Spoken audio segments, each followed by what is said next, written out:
Good evening, everyone. It's my pleasure Good to evening. welcome you to our today's discussion.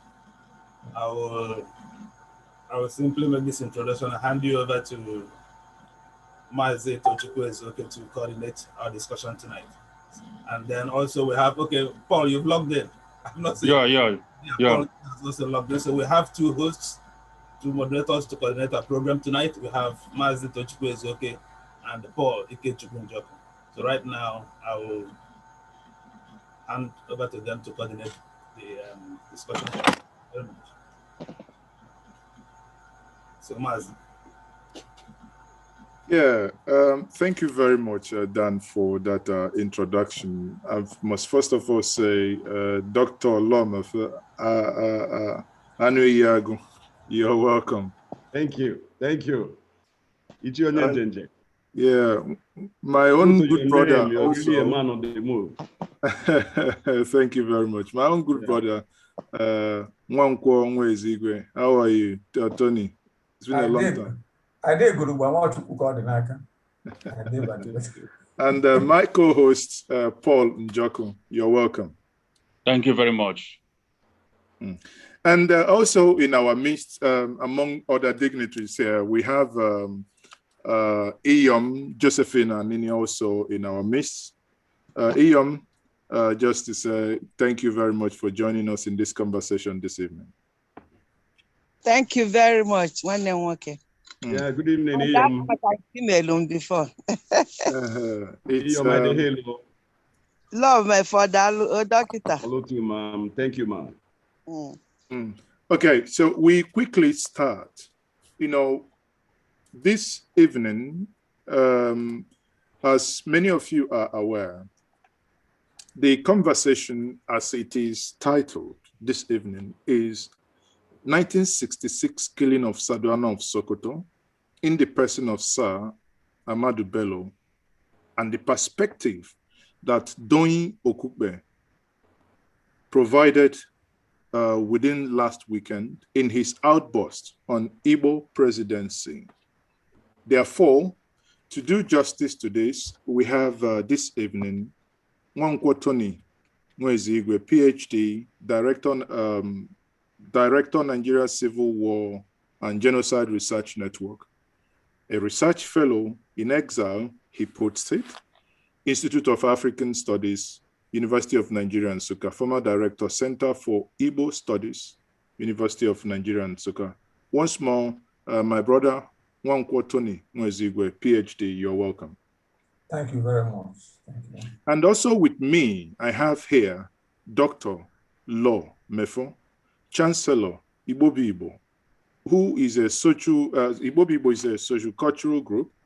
Law Mefo, many of you will know, is a forensic psychologist and a journalist based in Abuja, Nigeria. Dr. Law Mefo, you're welcome. My pleasure. Thank you. Thank you, Mazi.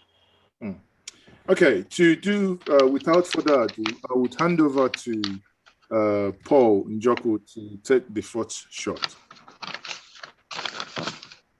All right, good evening, everyone, and our viewers all over the world. Tonight, we are going to collectively be discussing about the historic perspective of the killing of Sardauna of Sokoto, otherwise Ahmadu Bello, Sir Ahmadu Bello, and of course the outburst by Dr. Doyin Okupe over the Igbo Presidency. And this question goes to you, Dr. Nwezigwe.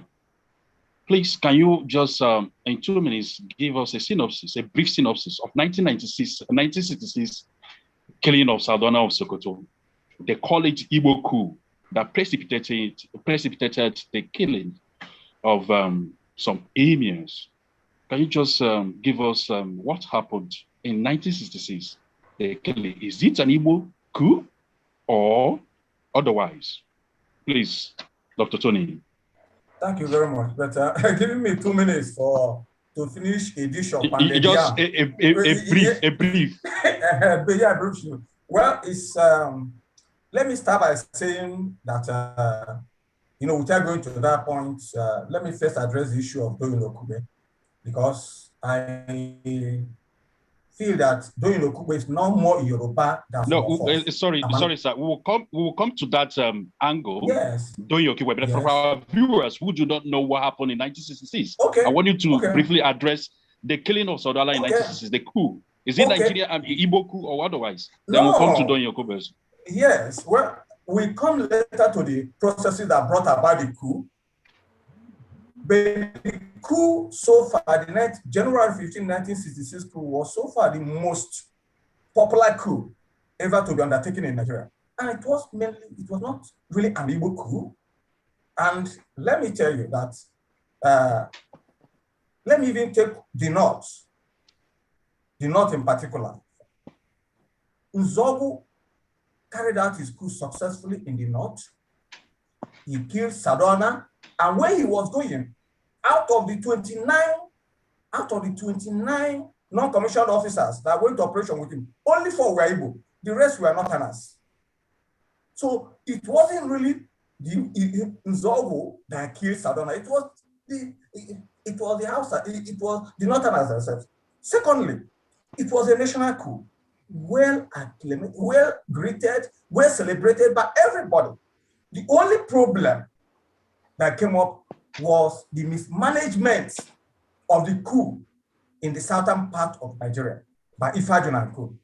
Because I believe if the coup was executed well in the south, as Nzogu did his own, in the north, and Mobosi did his own in the west, then it shouldn't have been described as an Igbo coup.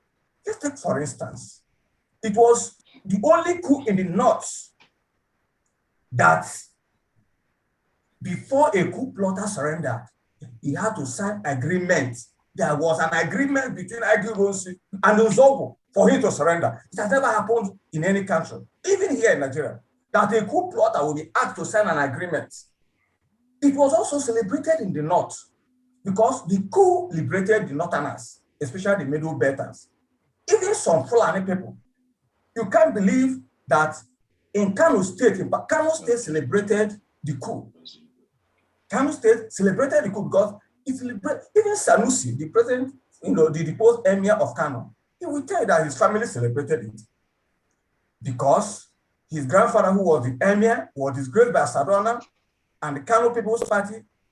And so it wasn't really a northern coup. It wasn't really an Igbo coup.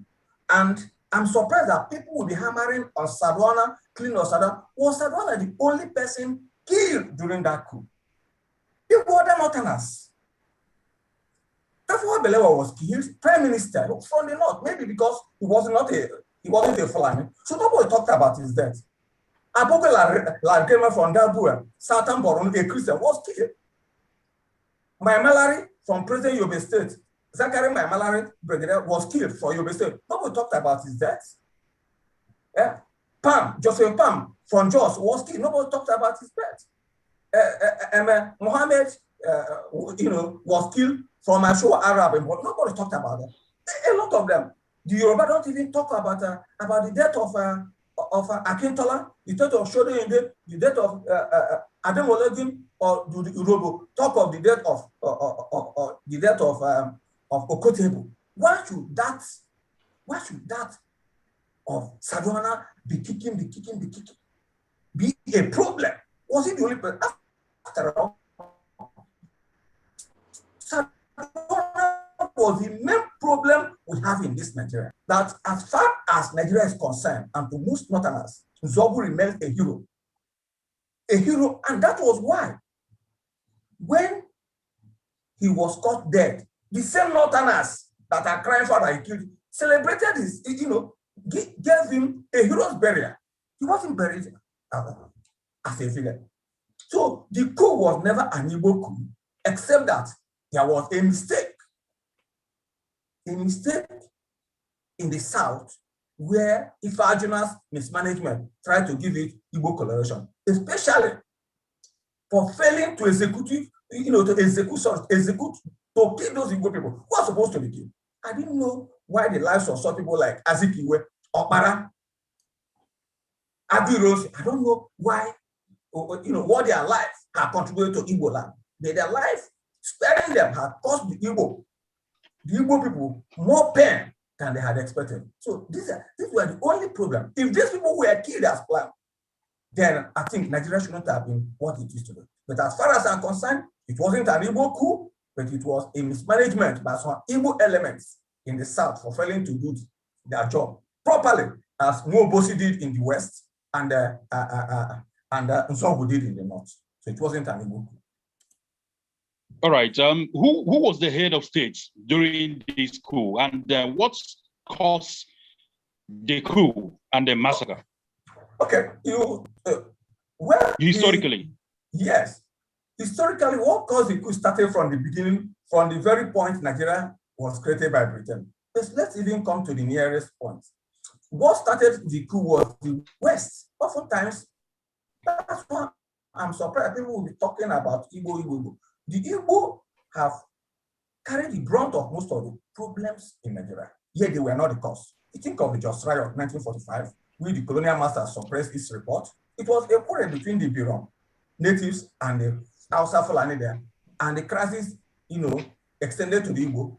1953 Kano riot was as a result of a Nahoro's, motion for a national motion for self-independence, which was rejected, and Samuel Akintola went for campaigning in Kano, and from there the riot now descended on Igbo. And the 1966 crisis started right from the Western region. Let me now tell you the genesis, which most people don't know. In 1962, after Awolowo was premier and Akintola was his deputy, when we gained independence, Awolowo decided to cross over to the Federation as the opposition leader with the prospect of being the prime minister, although it didn't work out. Later, Samuel Akintola decided to revolt against him. And when he revolted against him, anti-party activities, joining Tafawa Balewa and others who hated Awolowo because of his stances on the Fulani domination. The action group then went to Jos and looked at issue and suspended Akintola from the party. And being suspended, it means you can no longer be the premier of Western region. And then they came in 1962, precisely, let me say, that should be 12th of May, 1968, came to Western House of Assembly, to move a motion that Akintola be removed since he had been suspended from the party, in line with the constitution. That was when he now started his riot, carried his people with Ebubedike, one Igbo man who was representing Action Group in Badagry, and his brother from Oyode, carried riot. And because of the riot in the house, the following Tuesday, Balewa, supporting Akintola in order to deal with Awolowo, now move a motion for the declaration of state of emergency in Western region. And that was where the crisis started. 2 weeks, about 2 months after the declaration of state of emergency in the Western region, Awolowo was arrested and charged for treason. And it started until he was sent to prison to Calabar for 10-year prison term in 1963. And the whole crisis, the West, from that moment, the West started in serious crisis. I know the West being the center, the economic hot point, the melting pot of Nigeria economy, everything that happened in the West normally affects the whole Nigeria. So Nigeria was unstable. That was where you had the capital, Lagos. That was where the major port was, and a lot of things, the center of our industry. So there was crisis.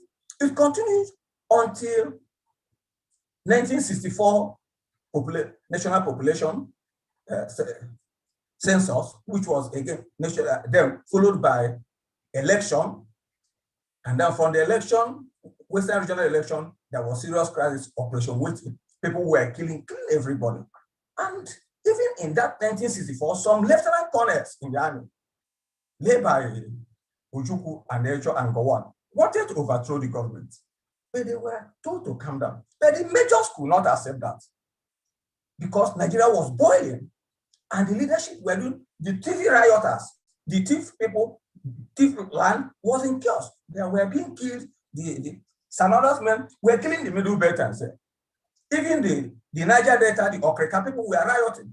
They were also rioting. So Nigeria was in a state of chaos, just as we have it today in Nigeria. We're in a state of chaos. Nobody knows where the nice snake has its, places its head. That was the situation in Nigeria. So they were killings, and it was in order to stop that mayhem, to stop that state of insanity, political insanity in Nigeria, that the young men decided to strike on that coup. Okay, so it wasn't, yes. Thank you very much. I will quickly bring Dr. Lomefo here, but before I do, yes, can I have you reaffirm or confirm something? In your personal view, in hindsight, looking at the things that happened in 1966 or prior to 1966, yes, and just opposing it to where we are today, yes, do you still believe that the 1966 coup was justified? Highly justified. And all the killings there were justified. All the killings that were carried out were justified, except that what was not justified was the non-killing of those who were supposed to be killed. Okay, thank you very much. But yes, some other school of thought will argue that singular act is what put us where we are today. But again, it remains an intellectual, conversation to be had on a different date. Now, quickly, can I bring in Dr. Lomefo here? Dr. Mefo, looking at that, you've obviously heard what Dr. Tony Mwezigwe said. Yeah. Looking at that coup of 1966 and the consequences thereof, or rather therefrom, since then till now, would you think that the 1966 coup was justified? Oh, well, maybe with benefit of hindsight and all that, one may say that the coup was not justified. And I have my reasons.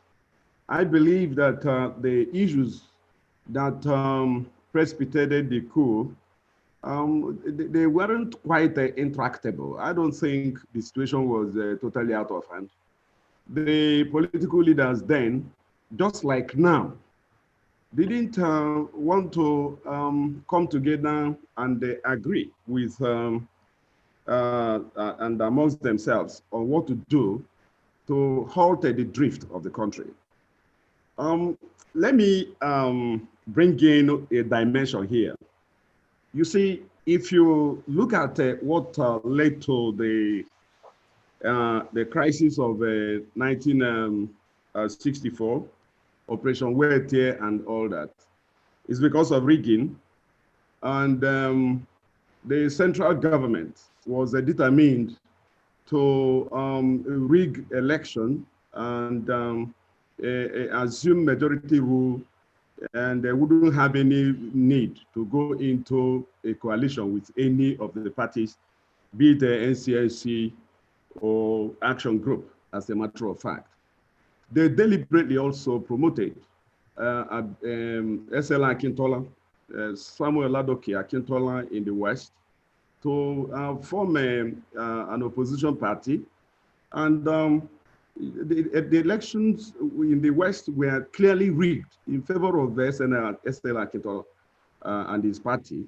And the idea was to have the party form majority rule in the government of Tafawa Balewa. The point I'm trying to make here is, you see, there was nothing patriotic about the so-called founding fathers of Nigeria. No matter how you look at it, the Northern People's Congress of Sadwana of Sokoto and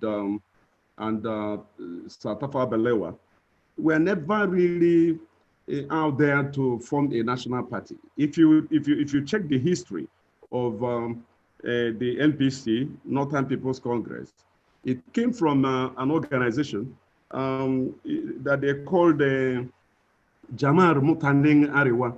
What that translates roughly to in English is a Northern People's Congress, Northern People's Assembly. And that is what the party became. Because if you check the motto of Northern People's Congress, the motto was one North, one people. Northern People's Congress could easily have been Nigerian People's Congress, you know, and the motto, Nigerian people, one people. They didn't want that. They were talking about one North for the North. And then you come to the West, the Western region, where the action group of Awolowo held its sway.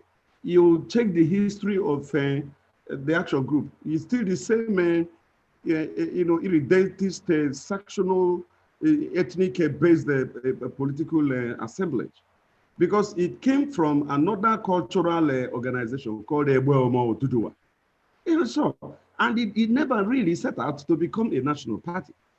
The party that started as a national party, but eventually degenerated to a regional party, was the NCNC. It started as the National Congress of Nigerians and Cameroons. And when the Southern Cameroon pulled out of Nigeria, they had to change the name to National Congress of Nigerian Citizens, still NCNC. But when Ezek suffered the betrayal he suffered in the West after winning an election, Awolowo and the likes of Augustus Benedict and Bisakinloye and others, forced a cross-carpeting, and those who won election under the banner of the NCNC moved over to Action Group, and they formed the government. Ezek didn't want to lead opposition in the West. He was forced back to the East to begin the process of the NCNC becoming a regional party. And they caused a major problem for us also, because when he got back to the East, Professor Eyoita, who was the premier then, was forced out of a reckoning to enable Zik to reorganize the party in the East and become the leader. So if you look at all this, you will see that we didn't quite have nationalists in the real sense of it, because they were all the gladiators then. Sadwana, Zik, Awolowo, they were all working to ensure the domination of their own people. And that's just what the whole thing is all about. If they really worked for Nigeria and ensured equity and justice, there wouldn't have been any need for that coup. And the military that came in to correct whatever mistakes that were made by the civilians didn't do a good job. From the, like Tony was rehashing also, from the issue of plotting and consummation of the coup, you can see clearly that it started as a national coup, but ended up, with an ethnic bias. It wasn't an Igbo coup. Yes, I agree. It's not an Igbo coup, historically, factually. It's not an Igbo coup. The recent reply I did to Doyin Okupe, I tried to analyze why it cannot be seen as an Igbo coup. Dr. Lome, but the preponderance, yes. Before we get into that, I want us to unpick the issues here one by one. And I would start clearly. Can you outline the reasons why you do not believe and you do not agree that that coup was an Igbo coup? I will tell you in a nutshell. It naturally would say the coup was organized by 5 majors. There were other people, even officers, who were involved, captains and so on and so forth, but 5 majors.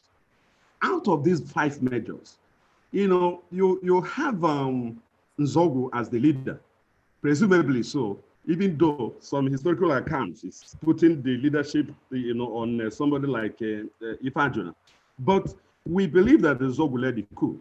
Nzogu, if you look at the background of Nzogu, if you look, let me tell you, Nzogu was more of a Northerner than an Igbo man. And I'll tell you why. He was born and bred in Kaduna. That's where he was buttered. His culture, his life, everything. In fact, his name was Chukwuma Kaduna Nzogu. That middle name Kaduna is not by accident. It's his life. That's where he lived. If he became murderous, it's the culture that produced him. And beyond that, beyond the Hausa culture he imbibed in the northern Kaduna, where he was born and bred, Nzogu is only a half Igbo man.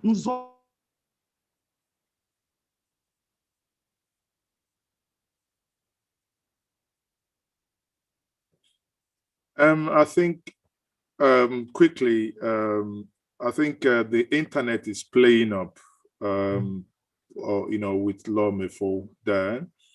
Dr. Nwankwo, Tony Nwankwo here, you know, you heard what Lawmefo was about, you know, he was about London. His argument is that Nzogu was half Igbo in the real sense, that the mom was Steve, that is what they call TV, from Benue State, and the dad, obviously, Igbo. So do you agree that Nzogu is half Igbo in that context? Well, you see, my friend Mefo, I will forgive him because of his intellectual background. He's not a historian. I don't think the courses related to training of psychologists in the university also involve anthropology and related historical courses. That's why you should go that way. It's my very good friend. We struggle together at Abuja. But it's quite unfortunate for him to talk of half Igbo and half Yoruba. That's not, or half Igbo and half out. There's nothing like that, half Igbo and half Yoruba. The Igbo descent system is patrilineal. And even if your mother comes from the moon, it is where your father belongs that you are. So it makes no sense when you talk about Nzogu being half Igbo and half Yoruba and half not. Well, and if you go that, there are some cases where people are matrilineal as well, where if you look at the former Ghanaian president, if I may use that example, his father is Scot, but his mother it's a Ghanaian. No, can I complete? Okay, sorry. Okay, so I think let me correct my thoughts. Let me correct that impression of Ghana. Tony. Okay, hold on, Tony. Tony, Dr. Lawmefo is back now. Sorry, Lawmefo, can you go ahead? The onus of proof of my line of thought is entirely mine. And I do not need to hold a degree in history to understand the political history of Nigeria. And I know, because it is a verifiable fact, that Nzogu was born and bred in Kaduna. And that is why his middle name is Kaduna. That's the truth.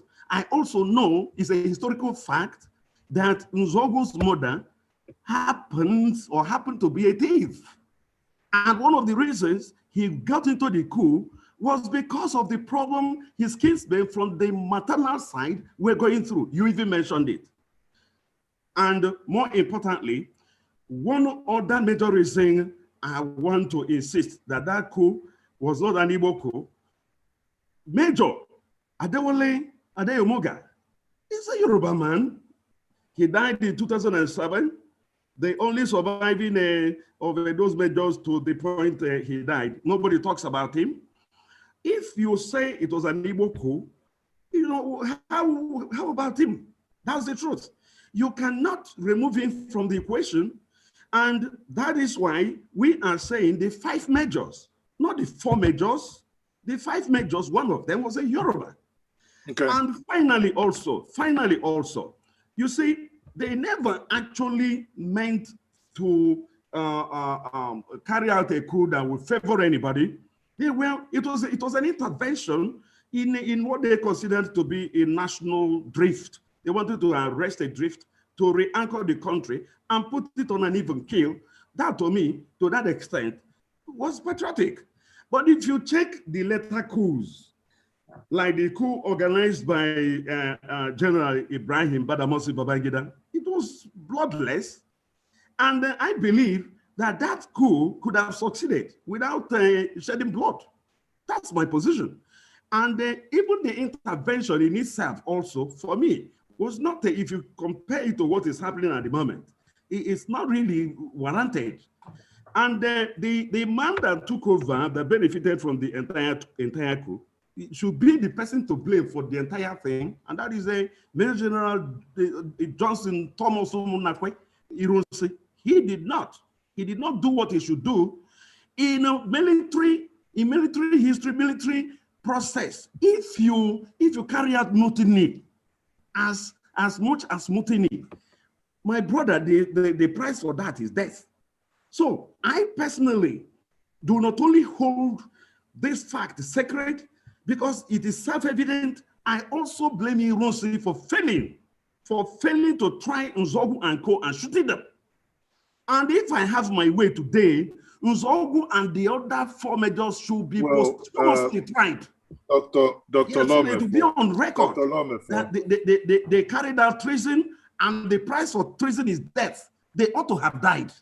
That's the truth. Dr. Lome, we are, you know, because this is about history and unpicking history here. Yes. If we actually look into that, you know, just opposing the time, you know, to today, it wasn't easy for the then head of state also not to. I mean, we should also put that into historical context because remember, even in the North, people saw Nzogu at that time as hero before the narrative eventually changed. So it wasn't easy to actually kill a man whom many people considered a hero. So, you know, I think that's one thing that we should actually take into consideration, that yes, why blaming them, but it wasn't easy. But one thing that I want to, before we move to the main meat of this, I'll bring my brother Paul Njoku back shortly, is to also consider, we've basically looked at that coup. Question remains, that coup, was it even necessary at all? You know, looking at all we know today, looking at even the position, if we want to play the ethnic card, knowing exactly where the Igbos were in 1960 to 1964, was that coup in any way, shape, or form even necessary? I want Dr. Nwankwo, please, 1 minute, and Lome for 1 minute, then we'll move to the next question. Thank you. Let me start. My brother Mefo is trying to confuse history because he says history is not necessary. We are talking about history. I need a professional to tell you the nitty-gritty of history. Listen, I don't know how much he has read about the history of Nigeria, and he knows I'm an authority in that area. We are talking about in the West. If you have read Professor J.P. Clark's Calabash, poem on Calabash, you understand what I'm talking about. Operation Weti. There was crisis in the West. There was crisis everywhere, and Nigeria was in disarray. And in 1964, after the election, Dr. Nadazigwe refused to appoint Tafawa Balewa prime minister. Refused to appoint him after they had won the election. It was a serious matter that even Zik called the military to intervene until Zik was informed that it was indeed the prime minister that has authority over the ministry, over the military. And that was why Tafawa Balewa, penultimate to the coup of 1966, decided to, yes. Start radio. He's not in Nigeria now, he's in Israel. Yes, decided. Yeah, please. Can I continue? Hello? Sorry, a couple of seconds. Go ahead, please. Sorry about the interruption. Yeah, and that was why Tafawa Balewa was forced to form a government of national unity that took over in 1965. He had to form government of national because there was disarray everywhere. The election was rigged, population was rigged, people were being killed. So for him to say the coup was not necessary and if you have shot Nzogu, it was not. But listen, again. No, I'm talking. He was trying to make reference to Babangida. Babangida was palace coup. It's not really a coup. When they wanted to overthrow Babangida or Kanko, you saw what happened. And I don't know if he's talking about. You don't compare a palace coup with an interventionist coup from the Dr. Tony here. You see, the reason why many people, myself may be included in this, argue against that coup is perhaps if the coup was not carried out, yes, the nation was only 6 years old at that time. Yes. The nation was practicing regional the 1963 constitution that gave regional autonomy. Maybe if that coup never happened, Nigeria probably by now would have undergone through that process of self-redefining. But with that intervention and the subsequent, sadly, the subsequent interventions that turned nationalistic concepts into something that became a business, ventures. But quickly before I move to Njoku, Dr. Lomefo, in 1 minute, if you have any response, then I'll get Njoku to take over. Well, I still believe that the 1966 coup was a total misadventure. The nation was adrift, yes, but it hadn't disintegrated. And the military that came in didn't do any better job either, as far as I am concerned. Hiroshi came in and abolished federalism and, brought in the impression of Igbo hegemony. And that became even a bigger problem. He agitated the North. The refusal of Hiroshi also to try Nzogu and co, coupled with his Decree 34, which was the unification decree that abolished, changed Nigeria from a federal Republic of Nigeria to Republic of Nigeria, brought in the impression of Igbo hegemony. The two factors led to the counter coup to avenge the deaths of Sardauna and other northern leaders, and then, of course, to restore Nigeria to a federal system, which, of course, they did only in name. They inherited the unification of Nigeria, and just added federalism, because till today, Nigeria has become far more unitary than federal. So the point I'm trying to make is the military that came in to restore the country actually ended up dividing the country the more. Starting from Hiroshi that abolished federalism in Nigeria, Gowon that perfected it, till this moment, till the 1999 constitution, which is even worse than it has produced a Nigerian president that is worse than a military president. Because you have a unitary system where you have 68 clauses in the federal list and only 16 on the concurrent list, making Nigeria far more unitary in history than federal.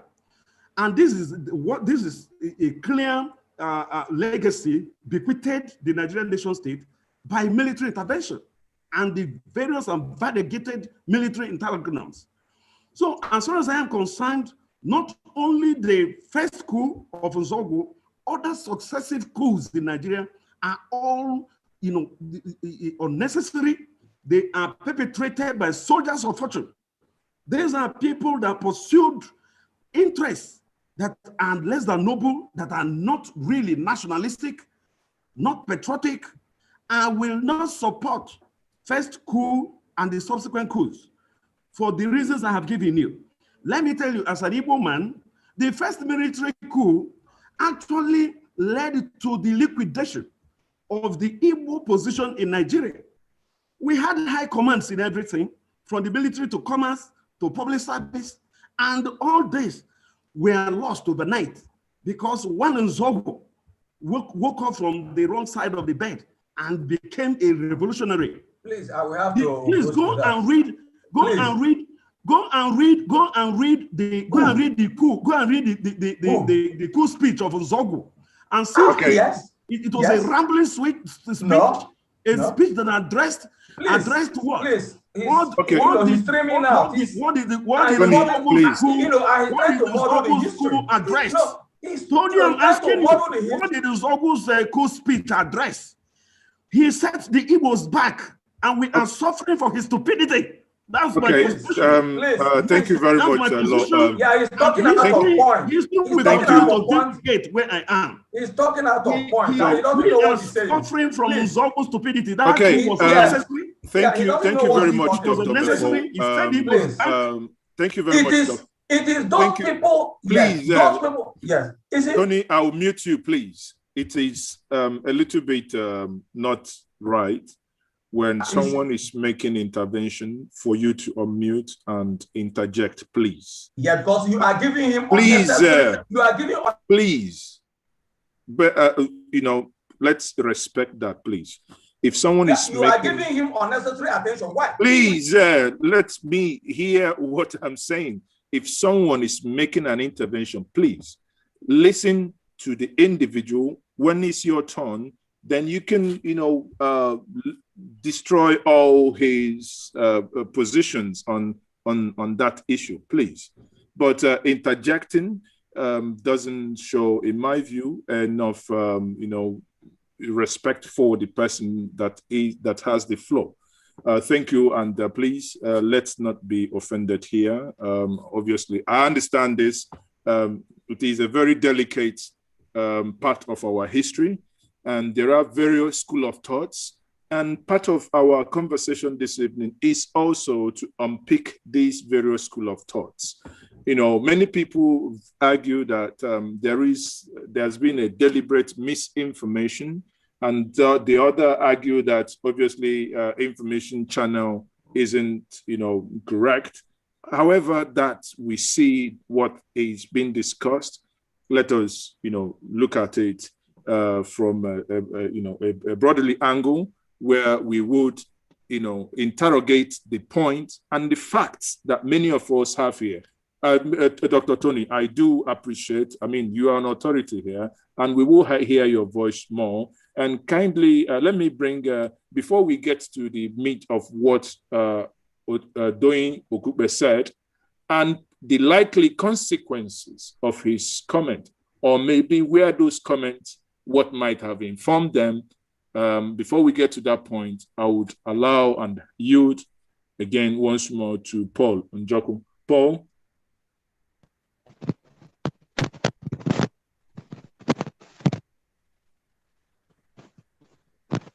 Paul, we cannot hear you.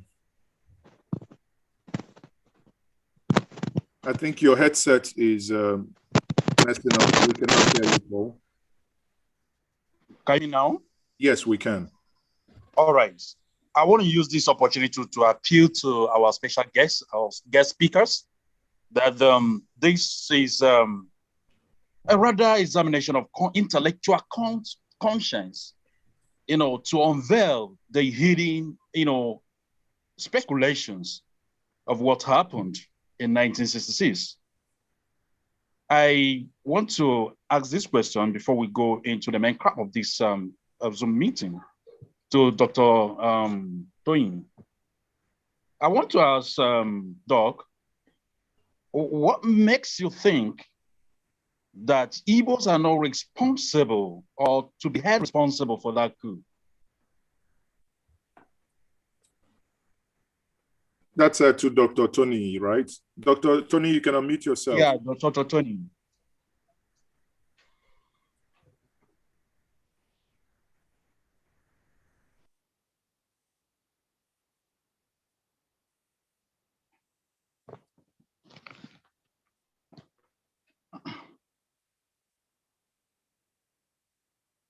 Hello, Dr. Tony.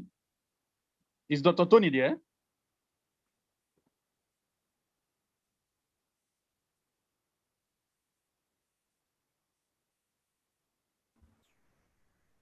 Maybe he dropped off. No, he's still there. I think his internet is frozen. So while we wait for him to reconnect, Paul, can you go ahead with, you know, your question?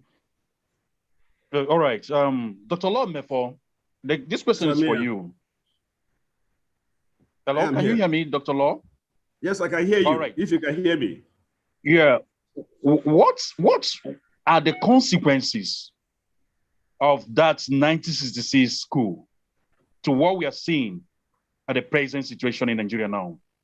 What are the consequences? Could it have been averted or avoided?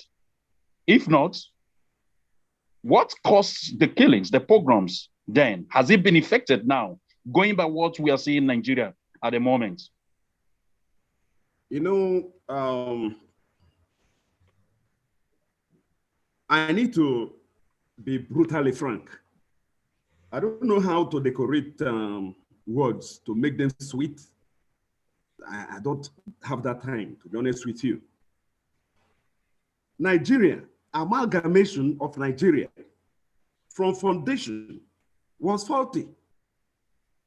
If you must bring North and South Nigeria together, only true federalism can hold them. The departing colonial masters and the Britain, Britain and their founding fathers understood this and said that Nigeria will have to be a federal system. When they left, those who inherited power from colonial masters, rather than respecting this natural divergence of Nigeria, made efforts using their positions to take over the country and impose what I call internal or indigenous colonialism. That is what happened. The Northern People's Congress wanted to take over the country, and they have a reason. They wanted to remain in power as the only way they can take care of themselves in terms of being in charge of sharing of national achievements. Why? Because economically and educationally, they are actually disadvantaged, in relation to the southern part of the country, before independence, during independence, until death.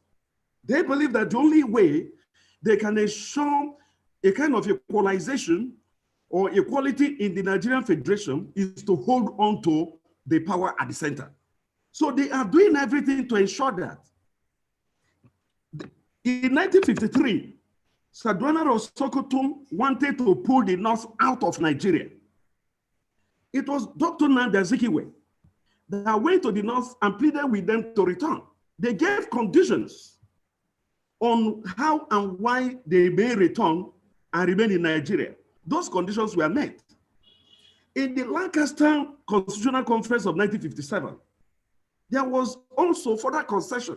That was the time it was agreed that Nigeria would establish the House of Representatives.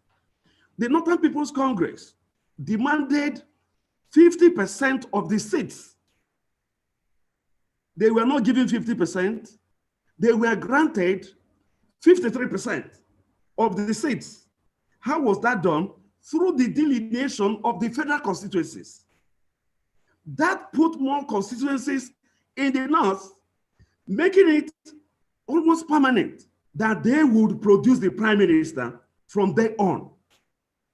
And subsequently, you can see, in fact, some declassified history is pointing to the fact that even Nigerian population census over time, from colonial times, has been manipulated to create the impression that the North is more in population. But I don't agree with that. In the election that led to the independence, we saw that even though the Northern People's Congress had more seats in the House, NCNC produced more popular votes. That means the votes returned by NCNC was more in number, and yet, I don't know if you can hear me. Hello? Yeah, Can you hear me?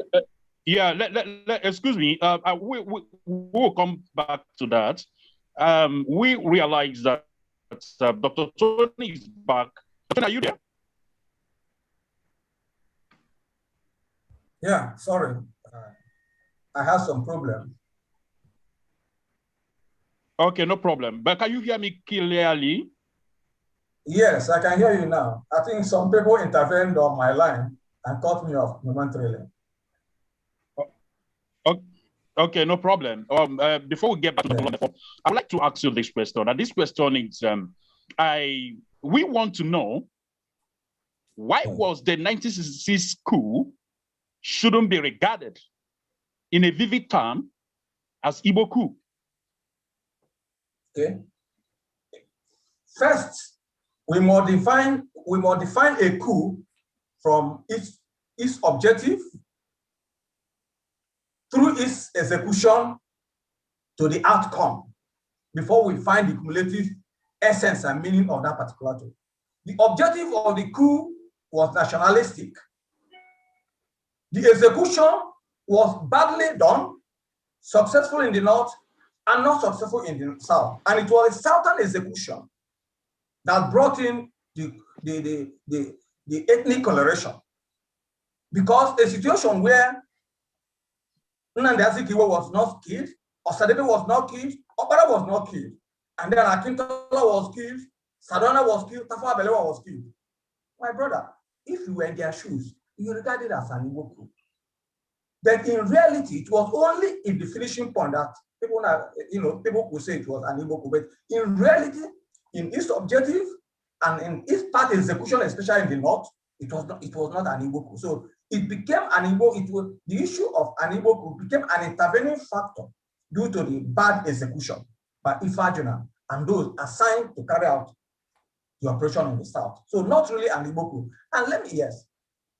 Sorry. Who were those assigned to engage in that execution? Because in 1966, the head of state then was General Aguiyi. Was he aware in premeditation of the coup? No. 1966, Aguiyi was not the head of state as of before the coup. No. We're talking about Tafawa Balewa. We're talking about Tafawa Balewa. Exactly. Yeah. Yes. The military hierarchy, the Igbos. Yeah, the Igbos in the senior ranking members of the military, as that then, did they come together and said, we're going to have a coup? Was there any organized premeditation to that effect? No, you see, when coup is a push, coup is a revolution. Mostly it don't involve the senior members, except when it comes to a palace coup. After Aguiyi, he had a Yoruba man as a brigadier following him. You know, I had somebody from northern Nigeria, Zakari Maimara, following him. So the point is that at the lieutenant colonel level, the Igbo dominated the officer corps. But at the high point, especially those who inherited, those who came up from the West African Frontier Force earlier, the Northerners and the Westerners had more senior military officers than the Igbo, from colonel, full colonels to brigadier. In fact, after Aguiyi, there was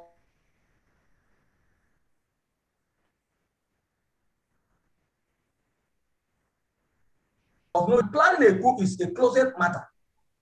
It's a two-edged sword. If you're informed and you don't join, you'll be eliminated.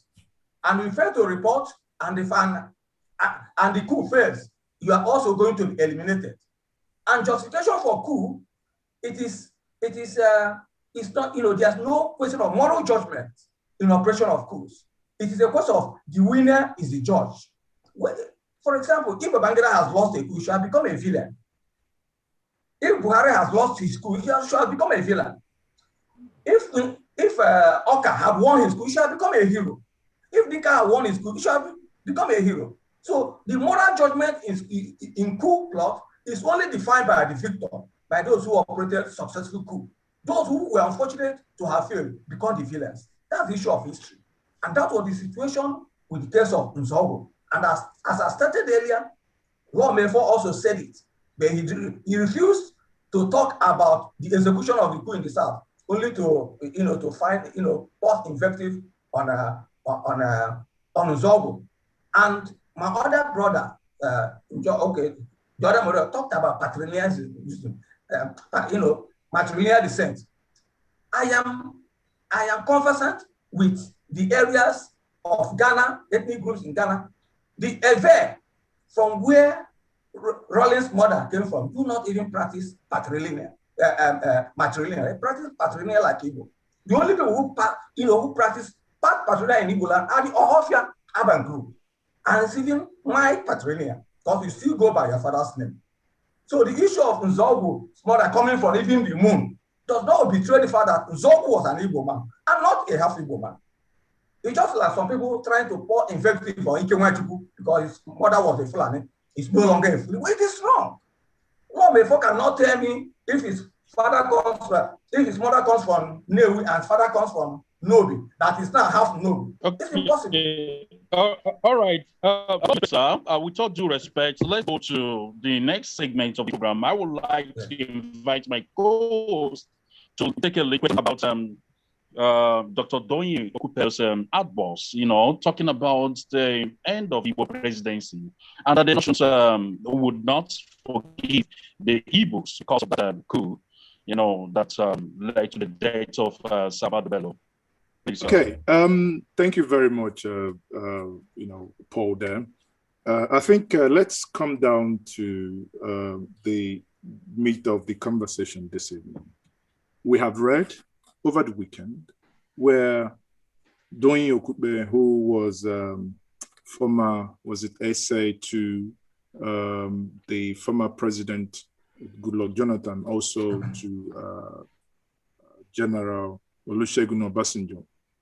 Now, in his tweet and his Facebook post, where he says that the Igbos, in order to even begin to look at the 2023 presidency, should kind of, I don't know what I would say, apology for, or rather that if others have forgiven them for their role in that coup.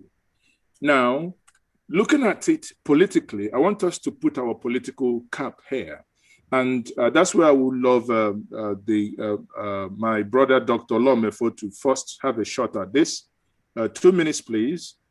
What do you think, by the virtue of that tweet and that statement by Doyin, a man who ought to know, a man who says he's going to contest for presidency of this country, that if he doesn't stop Boko Haram in 2 years, he should be stoned, right? That's what he said.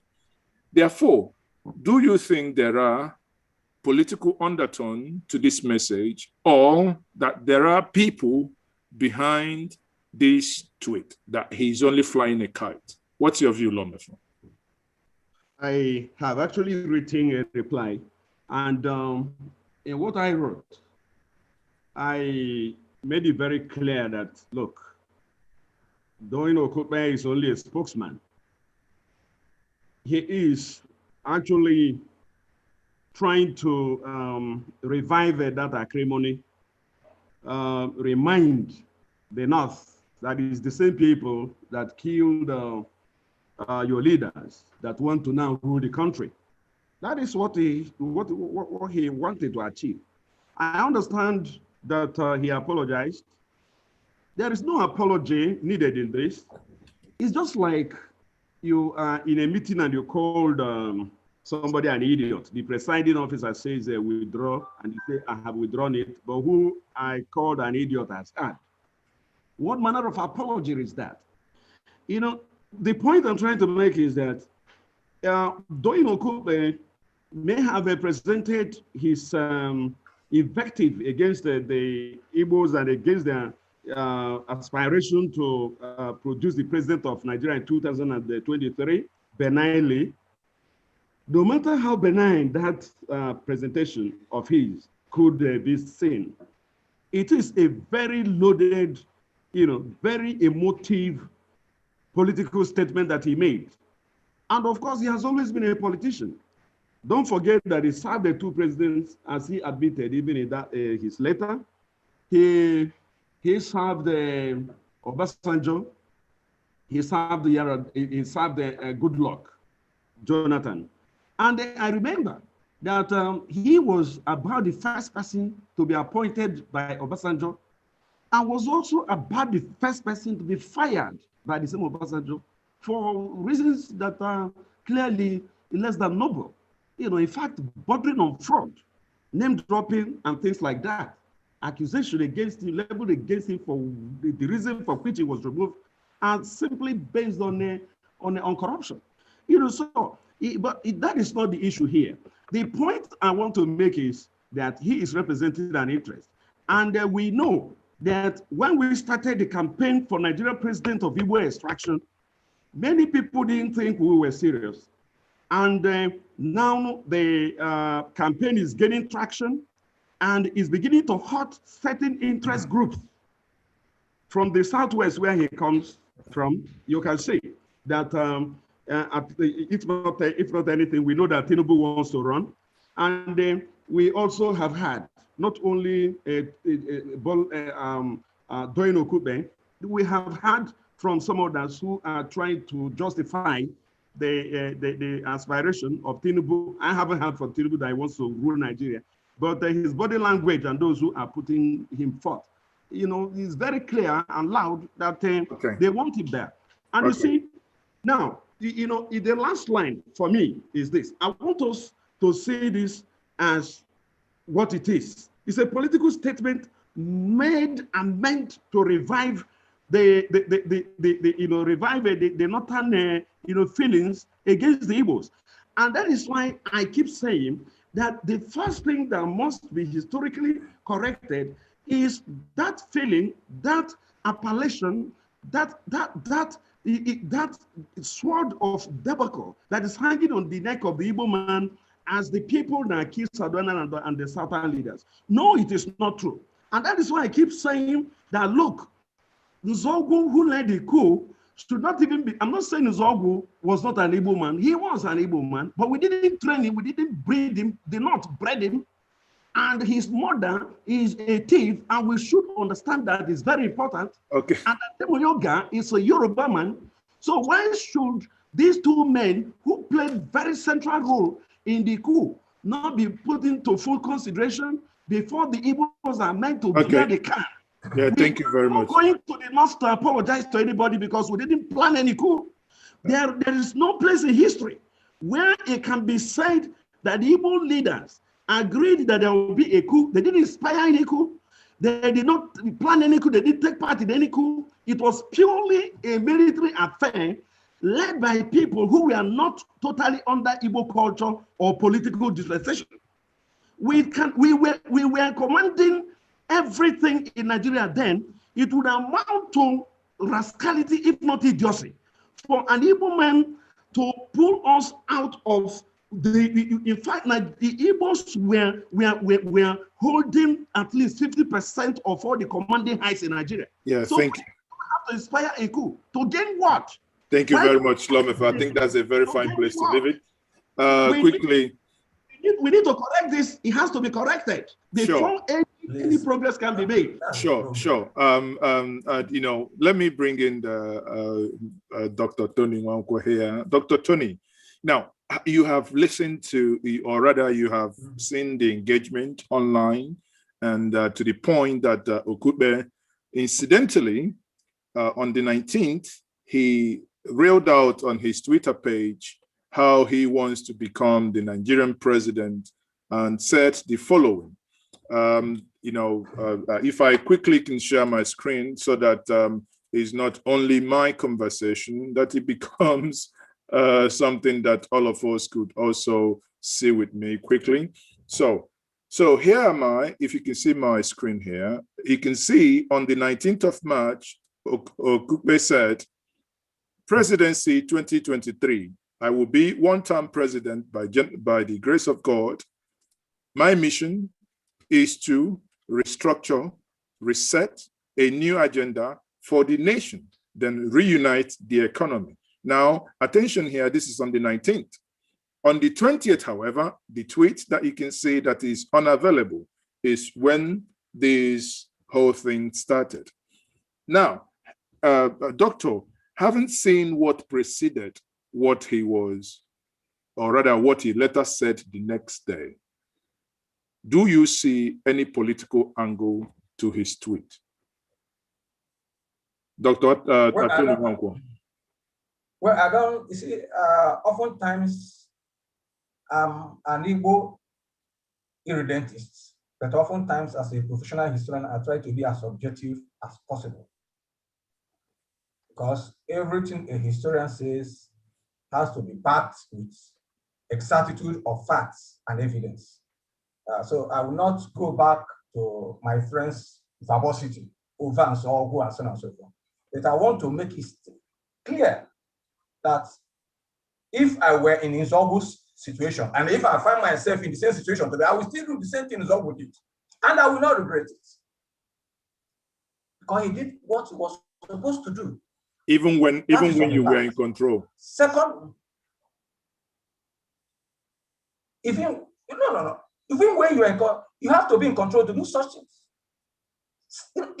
Simple. So let me not go into that detail, because people say somebody who was not there when the corpse was buried will always try to zoom in from the legs. That is law of the first problem. So let us not go into that side. But let us face it.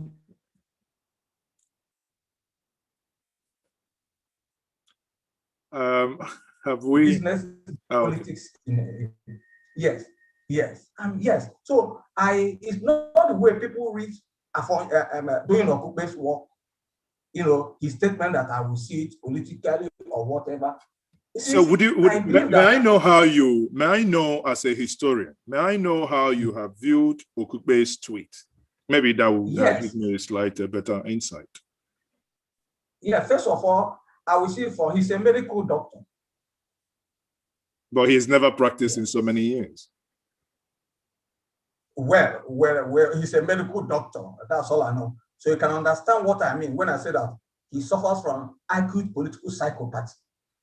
And what I mean by that is a mental defect that that makes a man to lose, characterized by a loss of moral judgment, and tends to criminalize that person's vision of the reality of the moment. That is his position. And going to is even the least person to come and talk against Igbo or talk about president. This is somebody whose son is a professed homosexual. And he came out to defend his son. This is the kind of person who will come to tell us that I want to be president. And that was why I said I'm even more qualified than him. But I take solace in the fact in dealing with people that in my study of Yoruba land, at least most Yoruba people who know me know that I'm Awoist to the core. Yeah. I divided the Yoruba group into two. You have the progressive Awoists, and I have the Afonja Gambaris. The Afonja Gambaris are those who always look towards the north as their source of political power. While the progressive Awoists are those who look inwardly for the progress of Nigeria and progress of the Yoruba land. And these are the people I align with. Doyin Okupe belongs to that group. First, he's bereft of the historical knowledge of the coup. He's bereft of the geographical knowledge of Nigeria. He's bereft of the ethnic congruity of the Nigerian nation. Let's even start with the word North. He said, if you go to who are the North? Who are the Northerners? What constitutes Northern Nigeria? Can you define Middle Belt? Not the same Middle Belt people that led, the same Middle Belt that followed Nzogu out of 29 non-commissioned officers that went to Nzogu to execute the operation in Sadana's house. Only 4 were Igbo. The rest were Northerners and Middle Belters. Do you define them enough? So who will apologize for who? So we have to define this for who. Then if you're talking of apology for the killing of Sadana, who will apologize for the killing of Okotebo? Who will apologize for the killing of even killing of Tafawa Balewa? Are these people not human beings? Were they not human beings? And who will apologize for the killing of the Igbo people in 1953, in 1945, and the pogrom? So Doyin Okupe, he just find a way. There's what we call sensational, sensational criminalism. Sensational criminality. It tries to create a sensational situation, an unpopular popularity, by creating, sensational situation to attract attention, when he knows that coming out personally by his own personal division, he will not fit to that position. It's just like a tortoise that wants to make, to make impact in the water. It come up. Let me tell you a story. A tortoise was going to fight an elephant. A tortoise told the elephant, "Wait a little bit before we fight." He was tearing the bush around. They said, "Tortoise, why are you tearing the bush?" He said, "So that when people pass, they will say, this was where elephant killed tortoise." Tortoise actually struggled. So tortoise did all these things before the elephant died. He was actually a strong man. That was what This man was, Okay. It's not important. He's an inconsequential politician. Yes, he only rose. He started his political escapade failure just as a national public secretary of National Republican Convention. That was where he came in, and then they picked him up. We come to Nigeria where political leaders emerge accidentally whenever they have the privilege or opportunity of being appointed to a political position. Automatically, it's everywhere, both in Igbo land, both in Europe, both everywhere. Once you are made a commissioner, or you are made an advisor to a governor, to the president, automatically assume the political leader of your people, an opinion model. That is the situation. So, as far as I'm concerned, he's there serving the work of the Gambaris. He's just a spoiler. He knows that within the community of the Yoruba nation, he's not a matter he cannot be recognized. And coming out to now climb on the back of the Igbo, the back of killing of Sarana, was to curry a favor, an unfruitful favor that will never come to, because the Yoruba people have never benefited from the House of Land, apart from Obasanjo. I said it earlier in my writings that those with Afonja spirit will always fail. I started from Afonja when he voted against the Alafin, and then with the help of Fulani Alimi, he was killed. He was killed by Alimi, and they took over his Ilorin kingdom. And then Akintola came. He was also Ariana Kakanfo. Akintola, he joined Sarana to form an NDDC or whatever. And then at the end of the day, he met his catastrophic fall. Adiola, the same thing, also came as Ariana Kakanfo and decided also to join the Gambaris. And saw how it ended. And yes, Tinubu told the same line. And we're watching how Tinubu is going down. So that is how the lives of Doyin Okupe will go down in history. That's as far as I'm concerned. Thank you very much. I think I yield to Paul and Njoku there. Paul, can you quickly, ask your further question before we probably go to the public? Okay, thank you very much, Mr. George. I want to use this opportunity to thank Dr. Tony for the insightful knowledge. This question goes to Dr. Lomefo. Doc, please, do you think that the outburst by Dr. Okupe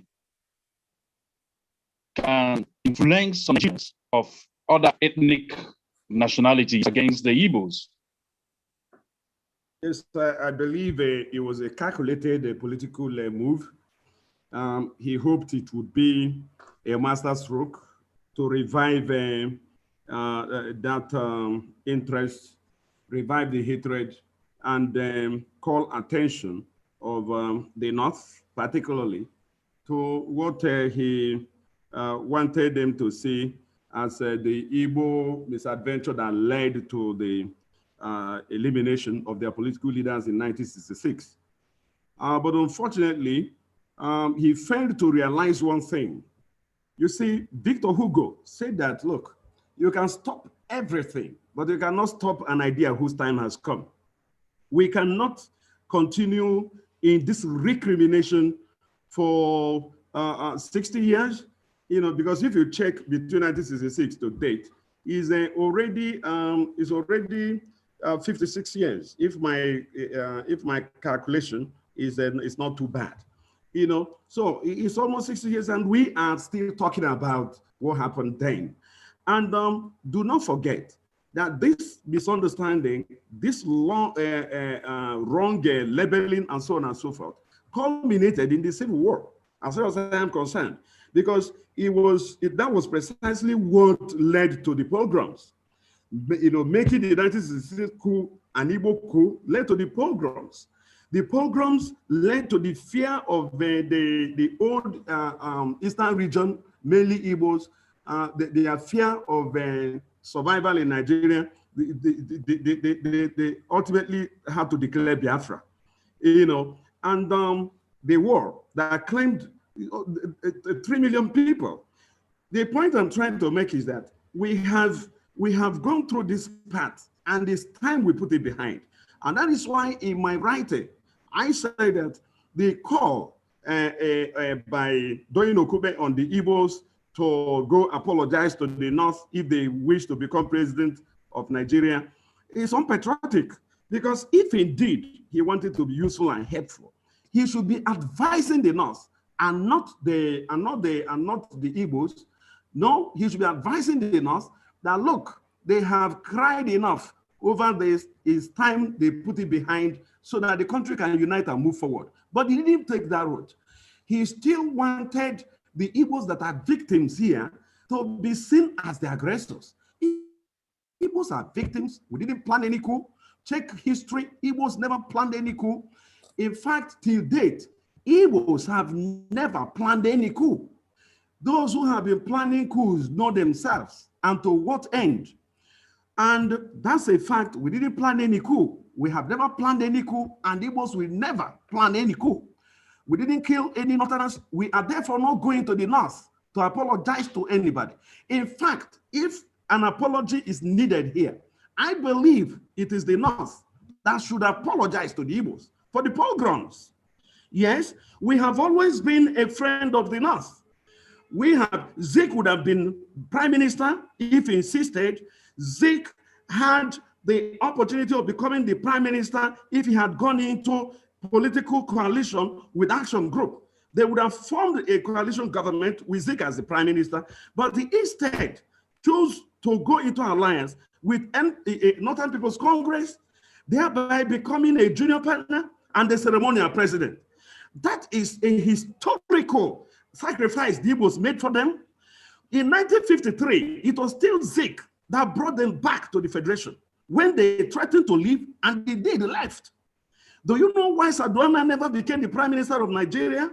Going by the convention of parliamentary system of government, it is the leader of the party that becomes the prime minister. Sardauna of Sokoto, Sir Ahmadu Bello, was the leader of the Northern People's Congress and not Tafawa Balewa. Tafawa Balewa was the deputy. Sardauna refused to become the prime minister because he swore never to return to Lagos. And becoming the prime minister meant he had to go back on that oath. Tony is a historian, he knows what I'm talking about. Now, we had a de facto prime minister in the person of Tafawa Balewa, while the job prime minister was actually Sir Ahmadu Bello, who ran the show from the small screen. These are the problems, the anomalies, the contradictions that we see in the Nigerian polity and system that need to be corrected. The North owes the Igbos an apology for the pogroms, for the war they brought upon us. They fought a war against us on our soil. On our soil, that's where the war was fought. They were the aggressors. They led the federal government that brought the war to the Igbo land, to the old eastern region, and the 3 million people were wiped out. They owe the Igbos an apology for the policy they used. They brought in a war crime policy, the policy that brought in what you call starvation.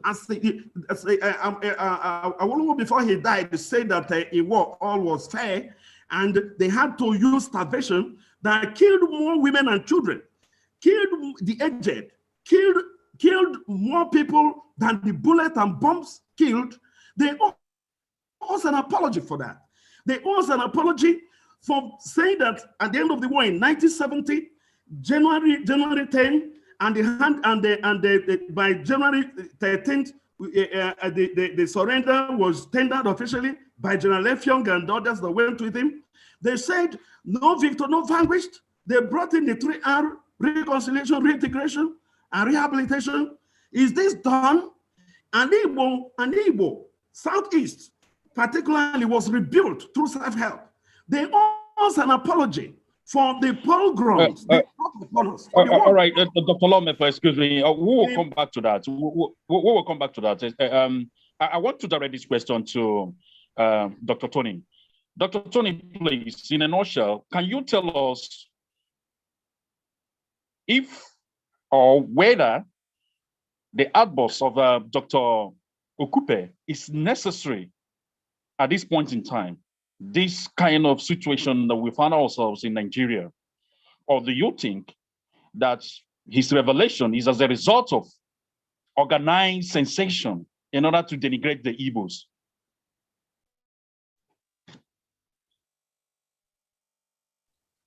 That is the point I made when I tried to categorize the Yoruba group into two.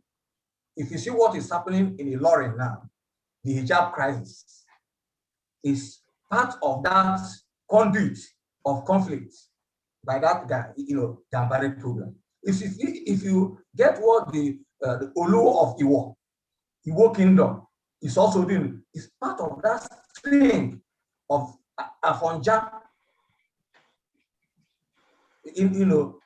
Gambari strategy. You see, the point is that at this state we are, reasonable people like us are not even talking about presidency, because the situation in Nigeria now can never breed free and fair election. It can never. The crisis situation can never be. So some of us are more concerned about bringing back stability in Nigeria than running for election. It cannot, and under this situation, no election. People coming to election, they have not even addressed the multiple problems that came out from the last election. Like small children of 5, 4, and primary school children voting, they've not addressed them. And the crisis there, and people are talking of. So the situation, we have problem, insecurity problem. The Boko Haram and ISIS group are there fighting. The herdsmen have invaded the whole north, killing people, kidnapping people. There's also the insurgency in Zamfara and other areas. Under such situations, no election can be held. And that is what we are saying. So for Okube, with a man of his level, to bring in this interventional idiosyncrasy into a serious matter, it's paranoid. It's paranoid. It shows that he has some mental defect. He has some, he's at the level of, what we describe as marginal insanity, just very close to becoming, real mad. So it's not necessary at this time. The South we are talking about, how do we protect ourselves? A lot of people been talking. Some school of thought said that he is being organized to make such sensational, statements. And the question now, who could have stimulated him for this kind of outbursts? Thank you. That's what I'm saying. There is a group in Yoruba. If you let us even look at how Tinubu arose to power, to political power. I was part of the Nadeko, and Tinubu was never part of the Nadeko. He fled to US. The actual person who was supposed to be governor of Lagos was the late Funsho Williams. He came because he was sending money, manipulated his way, became governor of Lagos. And when he discovered that power was okay, he tried away AD. AD was Aboyi's party, and I produced his own party, which was the same thing Akintola did, and align his political interest with the North. So he found that in the same Akintola Gambari mentality that Tinubu brought in, came through AD, destroyed AD and brought his AC. With his AC, he now graduated into unity coalition with North. That was what Akintola did. He pulled away from Action Group, formed his NNDC, and then formed coalition with MPC to form NNA. And that also killed Nigeria. And now you can also see how Tinubu have pulled out from Action Group, formed his AC, Action, which is Awoi's party, pulled out, formed his Action Congress of Nigeria, aligned with his Gambari truth, and you can now see how that coalition is destroying Nigeria.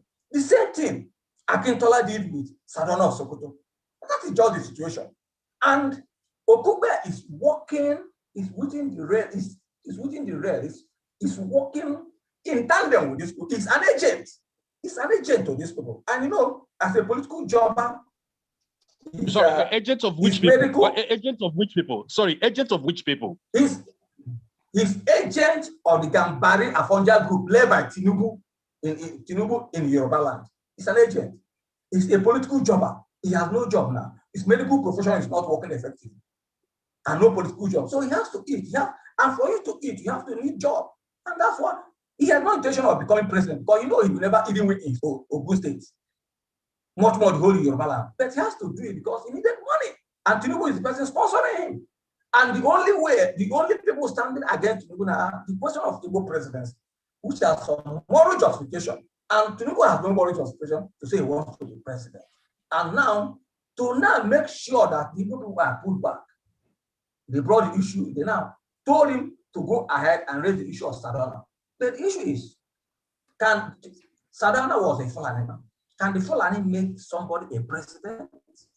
He cannot. The Fulani people cannot make people president. They only become president. They only hold their power. Tony, may I quickly interject? Yes, because they try to disorganize. Yes. Tony, Dr. Tony here. Do you actually believe also that that these comments that he made could be more slightly deeper than what we can all see? Yeah, it is. It's part of a long-term strategy.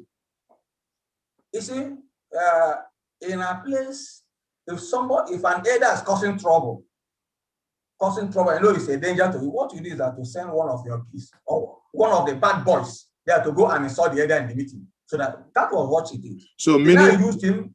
Meaning it's a strategy statement. It's not okay. So meaning you are actually agreeing with what Dr. Mefo said before, that their campaign for the Igbo presidency is actually getting traction. Do you agree with that line of thought, that it's getting traction, hence trying to thwart it with that comment? I don't think the campaign for Igbo presidency is getting a traction, because the people who have even shown their vision to be Igbo representative in the presidency are ideology corrupt and bankrupt. They have no focused ideology, and they're also people who feel that they can only be president by aligning with the North, with the Fulani. These people can, no Igbo president, no Igbo presidential, hopeful has come out. None of these people have come out to question the security situation in this country, to talk about restructuring. None of them have even come to talk about Igbo marginalization and other things. You don't come, you want to be president on the chaotic situation. You can see our members of assembly, our members of our National Assembly members, they are sharing their budget eating where people are dying. That was the same thing that killed the great Roman Empire. Because when the Vandals were invading Rome in one part, the Roman senators were dying and whining. That is what is happening in Nigeria. So the issue of Igbo presidency, as I said, should not be a priority to even an Igbo man, because under the present political situation, under the trending political circumstances, no Igbo president can come out. And let me tell you, the Fulani man will be the last. Yes, the Fulani man will be the last to support them for ideological and religious reasons. And they know the reason. Okay. And Igbo man fails to understand this. Okay. Thank you very much. Let's go to the purview of his apology that he's talking about. And many quarters have argued that apologies are not needed. Some said that Igbo should really synergize with the Northerners. I mean, do we need to apologize to who and why? Okay. I've raised the issue. First of all, I've read his apology. There's nothing like apology there. He affirmed what he said. There is a clear affirmation of his statement. He did not withdraw his statement. Apology has to do with withdrawal of your statement. I'm talking about sorry, sir. I'm talking about his assertions that the Igbo should apologize to the Northerners. No. The call Northerners for. I've said it. Who are the Northerners? If you are telling us the Igbo should now apologize to the Fulani, we can now know how to address it, because the issue of who are the Northerners have been the bane of Igbo politics. Because if Igbo know that the North is more divided than the South, they should have invested politically. Igbo don't invest. Can you call Benue State? Can you call Plateau State? Can you call Adamawa State? Can you call Taraba State? Northerners in the same line? Because the Igbo problem is that we have refused to go to these people and tell them we are brothers. The Igbo sit back, jump over them, going to Sokoto, thinking that Sokoto will decide their political fate. Sokoto can only destroy the Igbo political fate for one reason. The Igbo man is the harbinger and symbol of Christianity in Nigeria. And the Fulani man is simple and harbinger of Islam in Nigeria. And these are two opposing ideologies. There's no way. Look at what is happening even among the Yoruba people.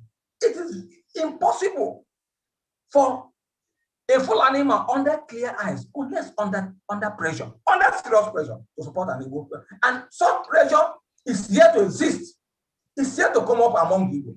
What we have in Igbo land are, political minions going to beg for. You don't beg for presidency. Okay, sir. Yeah, the Yoruba people never beg for presidency. The Ijaw people never beg for presidency. And Igbo people think they can beg for presidency. They will never get it. You fight for presidency. You create enabling environments to fight for that presidency. People have not created. Okay, sir. Thank you very much for your views. Yes. Please, let me ask you this question. That's Dr. Lomefor. Dr. Lomefor, please. Do we need to have a cognitive association with the Northerners before we are pronounced a leader in this country? And do we also need to be Nigerian president before we start having, civility and human capital development in our region? Dr. Lomefor, please. Oh, well, I'll answer your question in two parts. Whether we like it or not, the Nigerian system, the polity as it is today, is purely unitary. There are components of the Constitution that would not allow regional development. I will mention a few. Issue of power, for example, electricity, is there on the exclusive list. Only the federal government can decide what could happen with the electricity in Nigeria. They tell you that they have privatized. It is not true. Power is divided into three parts. You have a generation, you have transmission, you have distribution. Federal government has deregulated only one aspect, which is, which has to do with distribution, so to speak. But in generation, federal government is still holding either 40 or 60%. And in transmission, federal government is holding 100%. So you can see that nearly 50% of the power sector is still held by the federal government. So you can't say that you have actually deregulated the sector in the way you would say you have deregulated in the communication sector to bring in independent GSM service providers. That is just one aspect. The issue of fiscal federalism is even a story for another day. But you can't really develop unless you deal with solid minerals. Solid minerals is also on the exclusive list. The issue of ports, both A, C, on the exclusive list. You can't, the Southeast, for example, is in Lagos and in Ogun. The importers and exporters are operating from there because you don't have a deep sea port anywhere in the Southeast. And in the South also, there is no deep sea port there because the ones that are there, in Port Harcourt, in Calabar, they are all allowed to rot away. You are now compelled to operate anything that has to do with seaports from Lagos. Tekan, Apapa, they are now building the third or the fourth deep sea port along Badagry rather than deploying the resources to do something like that in the southern part of the in the southeast and southern part of the country. Now, railway also, you can see the politics with railway. You cannot do regional integration economically without access to the sea, without access to power, without being in control of your security. Issue of state police is still in the hands of the federal government. And they are insisting, and of course it is constitutional, that only one police in Nigeria. But even as they are saying there is only one police in Nigeria, they are using Islam to set up state police in the north. Go to Kano, go to Sokoto, you have what they call the sorry, I have to engage. I'm sorry. We have just minutes before we start taking two or three questions before, because it's all into this program. Simple, clear terms. Do Igbos need to become president before we go to that? We need the office of the President of the Federal Republic of Nigeria for two reasons. We need psychological healing. Since the war, the Igbos are held responsible, still being held responsible for the death of the northern political leaders. It led to the war. We need to heal that wound. Igbo man needs to rule Nigeria. That will mean that we are back from the war. We are now fully reintegrated into Nigeria. Psychological healing for the Igbo man, for the old Biafrans, for the whole country. We need to govern Nigeria also for one reason. The reason we need to govern Nigeria is to help in renegotiating the country. Nigeria needs to be renegotiated. We need to bring everybody to the table. We need to work out a pathway on how to restore true federalism to Nigeria. You can't do that from an outside the position.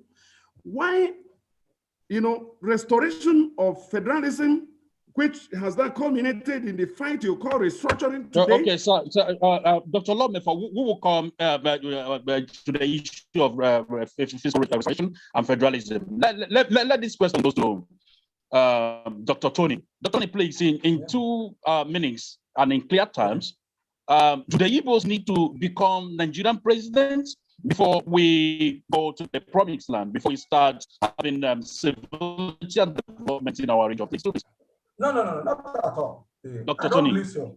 No, I don't believe so. The issue, what the Igbo need now is self-definition, self-personality definition, value re-evaluation, and value redefinition.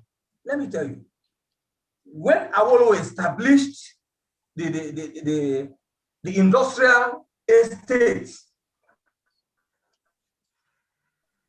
in what is now Ikeja Industrial Estate under Western region, when he built the cocoa house, and all, he was not the president. It is self-actualization. Look at Igbo value system. The Yoruba man is industrially minded. Let me tell you something. Hello? Are you getting me? Yeah. We are listening. Yeah. Okay, let me get you. Yeah. I am as a lecturer in international history and diplomacy. I was a friend of Israel. I once invited the deputy ambassador of Israeli embassy in Lagos to come and give lecture, special lecture to my final year students. In fact, the whole Department of International Studies, University of Nigeria. His name, he's called Dick, George Dick. He's now the Israeli ambassador to Azerbaijan. When I picked him up from Enugu airport and we're driving through 9th mile to Soka, he looked at the vast land and said, hey, he wished this vast land were brought to Israel. He should have made it. I said, but why not engage our Igbo people in business? He said, no. That Igbo people are not interested in slow, profit margin. They need quick one. So it's very difficult for them, for an average Israeli to work with an Igbo, because the Igbo man needs quick money, importation and quick gain. I know what is trending in Igbo land now is Igbo TK. We're not even Dr. Tony, Dr. Tony, please. Dr. Tony, please. Why do you think the Igbos do not need to become president in Nigeria for economic emancipation and development? Just in 4 seconds. Yes. Why? First is that President Jonathan has been president. He did not make any special difference to job people. Shagari has been president, did not make any difference to people, to Hausa Fulani people. Buhari has been there now, no special difference to his people. Then Obasanjo has been there for 8 years, no difference to the people. It is the people's, you see, the issue of democracy, capitalism has to do with alienation of the state from the economic processes of the town, of the country, which means development is private. And Igbo people, with their acumen and commercial people, and capacity of developing their land industrially, they are not willing to do it. Let me tell you, I'm not ridiculous, but average man is more individualistic than patriotic to the whole. All right, thank you very much, Dr. Tony. Yes. Thank you very much, Dr. Tony. Let's pick some few questions from our viewers. I can see Mr. Jude Eze raising up his hand. Please, Mr. Jude Eze, just ask a brief question why Dr. Law Mefo takes in response. Thank you so much. Hello, everyone. I'm so glad to be here. The question I have is, for 2023 presidential election, who are the Igbo candidates that we have, and how can we start supporting this candidate and helping to make sure that we take them to the finish line? All right, I don't seem to have the list of Igbo president that we have right now, so we need a list. Well, thank you, my brother. It's a very important question. I have a group. The group I have is a project Nigerian president of Igbo extraction. And we have been consulting, trying to answer your question. Let me tell you, we have gotten to a point where we have to start naming those we believe are serious. From the political class, as far as my group is concerned, we can take only two seriously, Peter Obi and Pius Anyim. If I have time, I will tell you why. Then from the corporate world, because I believe that Nigeria can also consider the corporate world. From the corporate world, we are looking at somebody like Mazi Sam Ohuabonwa. He's a very consummate corporate player, you know, a foremost Igbo man, one of the finest brains you can find. You know, he is eminently qualified. I am also thinking, you know, and in fact, is the way my group is also thinking, the project Nigeria president of Igbo extraction, that if you consider these 3 or 4, out of them, you can pick one that can give an excellent leadership to the country. Somebody said that Igbos do not need to be president before they can. Okay, Dr. Lomefo, we've heard you very well. Sorry, we need to pick another question, you know, before we're able to round up. With Mr. Okay, your name is not indicated. You said number 3. Please, can you go ahead with your question? Why Dr.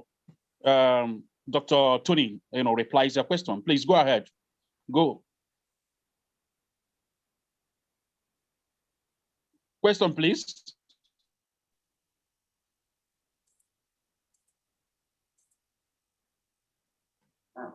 Okay.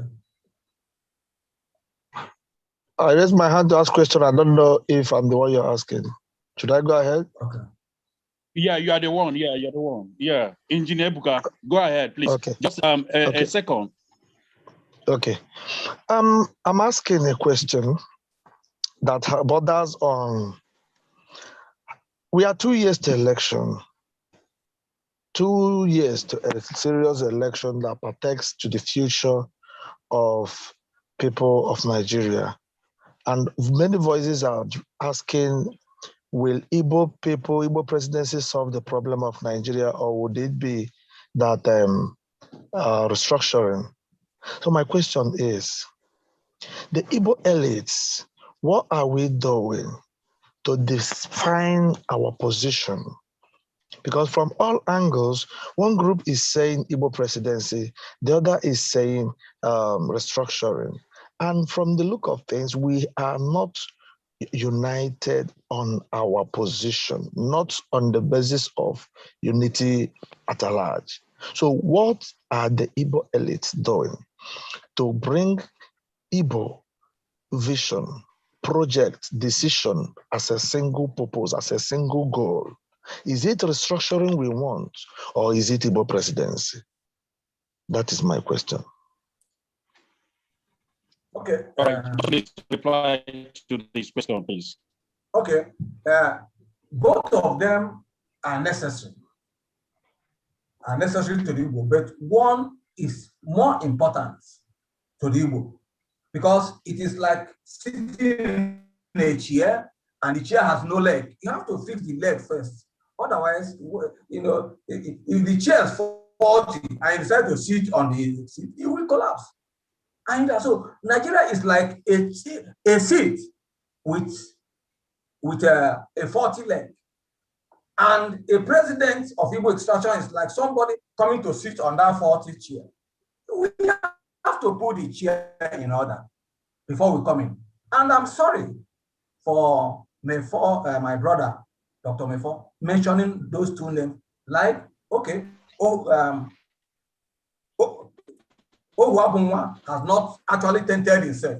But I know that both P2B, yes, I know that both P2B and Anyim Palos Anyim are politically unstable and are politically bankrupt to lead the Igbo nation. Anyim Palos Anyim was secretary to the federal government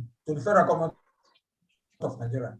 And yet the Enugu Onitsha road was never constructed. He should tell us what he has done for the Igbo man for him to now come and say he wants to be president. The religious discord between Anglicans and Roman Catholics.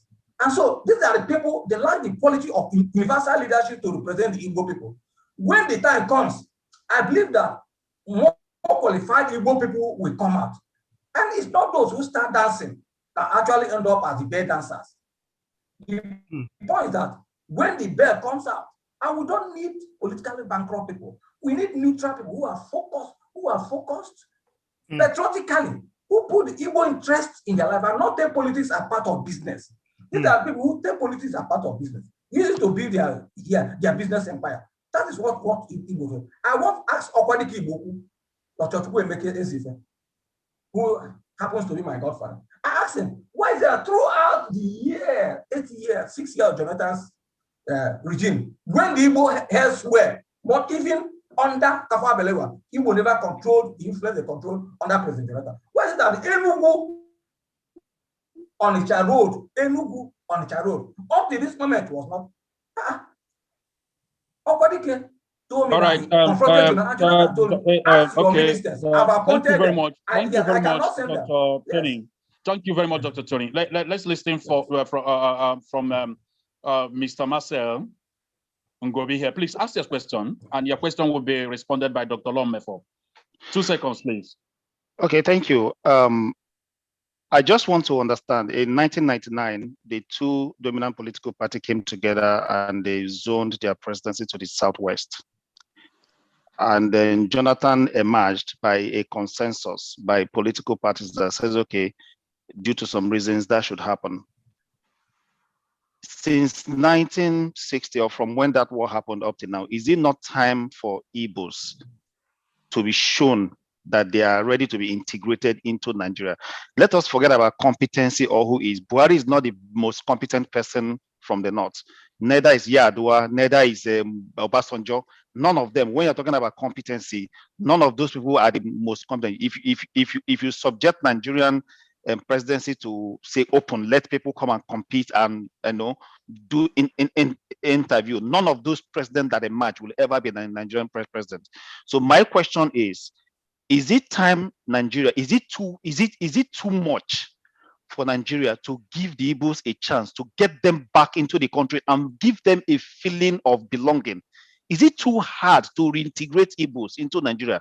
And then if you are not ready to reintegrate them, can you allow them go? I mean, if you don't want me, don't want me. If you want me, you want me. So let us just make this point clear. Thank you. Dr. Lomefo, please answer the question, please.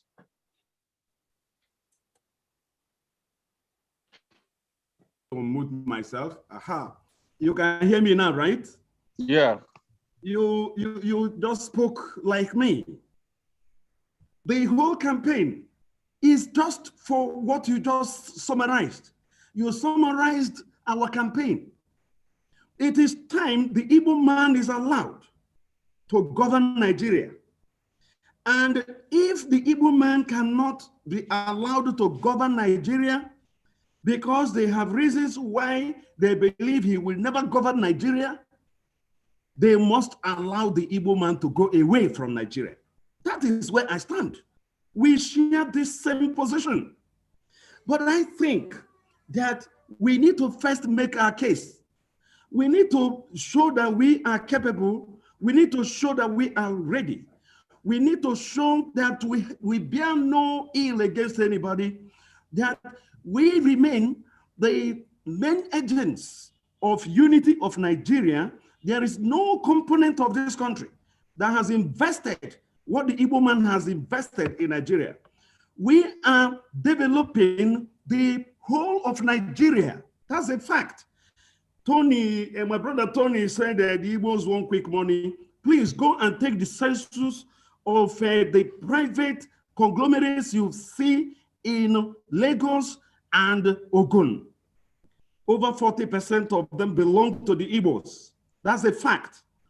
You can check this and contradict me. We can take this debate further.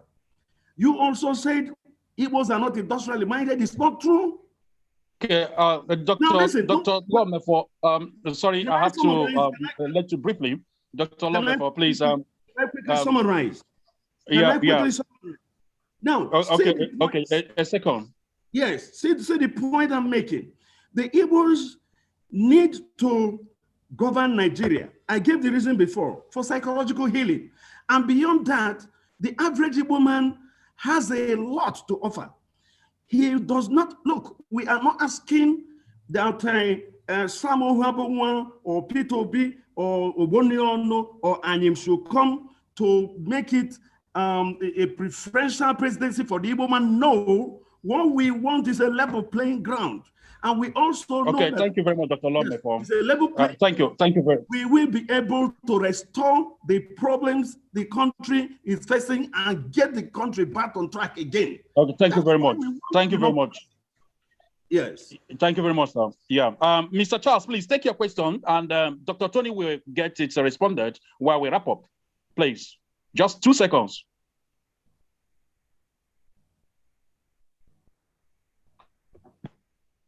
Let him mute himself. He's here to mute himself.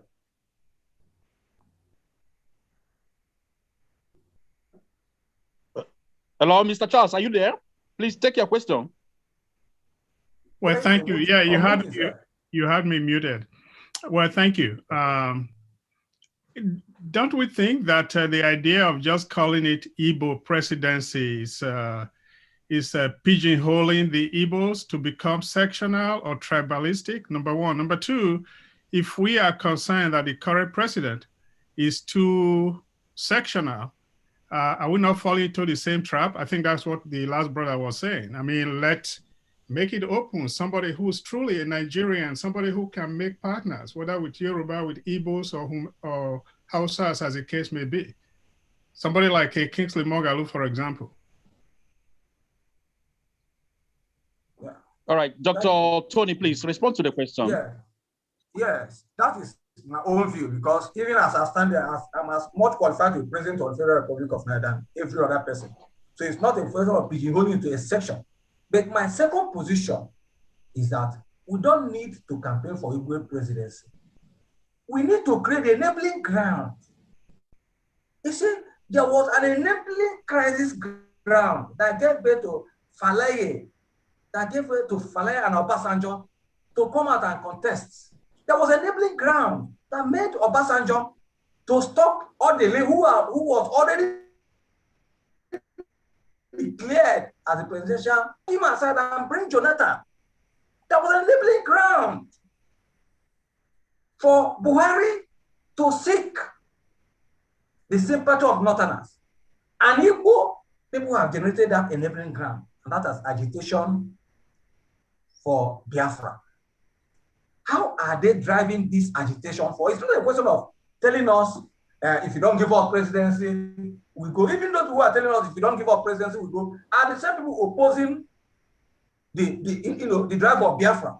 So I believe that as far as we are concerned, for now, the Igbo should work for presidency by act, by their works we shall know them. And for them to get it, it is by building bridges. The Igbo people have not established, Igbo people lack what is called political investment. Political investment is the art of building political coalition, investing financially in other states, less opportunity states. Like for thank you very much, Dr. Tony. To cut off supporters. That is the only way they can build it up. Yes. Yeah. Thank you very much, Dr. Tony. Please, my co-host, Mr. Tochukwu, please, may you kindly give your final remarks so that we'll be able to wrap it up. Thank you very much, sir.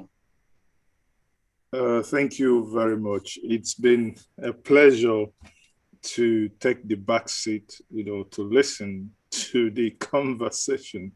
At some point, I got to smile. Some point, I just felt like, okay.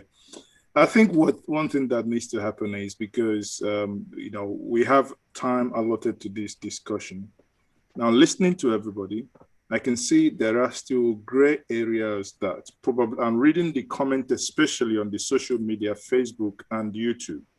And I can see that, the majority of the people watching are actually wondering, why is this being discussed, that the Yoruba nation and every other person is talking about how to disintegrate the nation, and others are still talking about Igbo presidency. It's indeed good. I mean, it's, at the end of the day, we are in various platforms, and the reason why we are there is to, drive the conversation.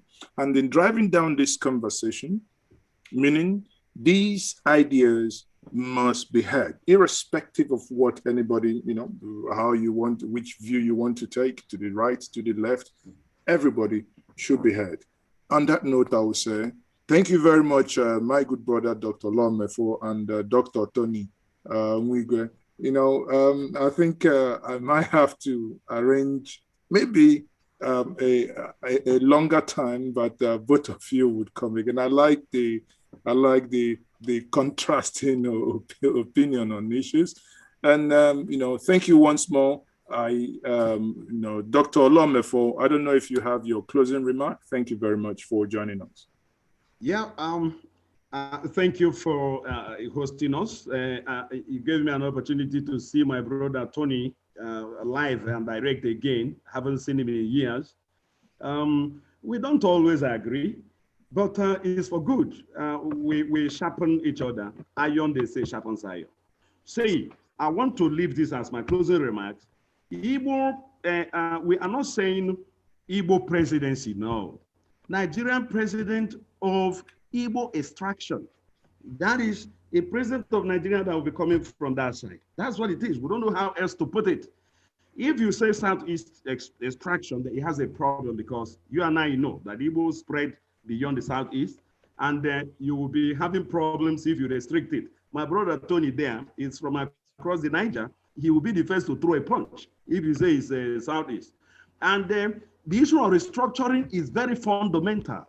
We know, but we are not asking that when the man from Igbo land comes and becomes the president, he will be sitting on a faulty chair. He will repair the chair before sitting on it.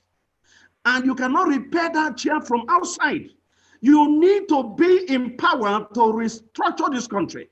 The reason the presidency is not agreeing for restructuring of Nigeria as of today, despite the A-Rufai committee report on restructuring, is because the president of Nigeria today is not favoring restructuring. Thank you very much. Thank you very much, Dr. Lomefo. Thank you very much.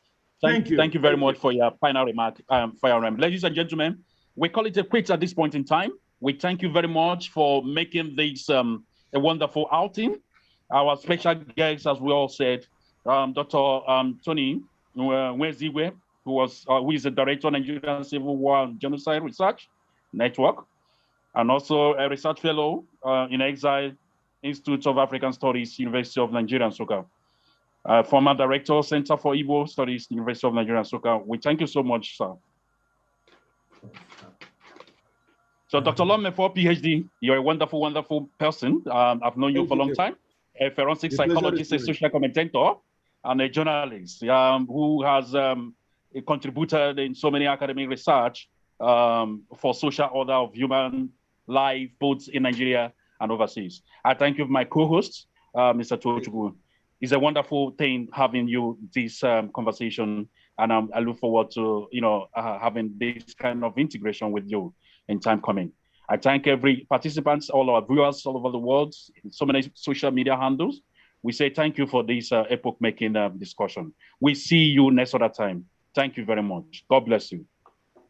Thank you. Thank you.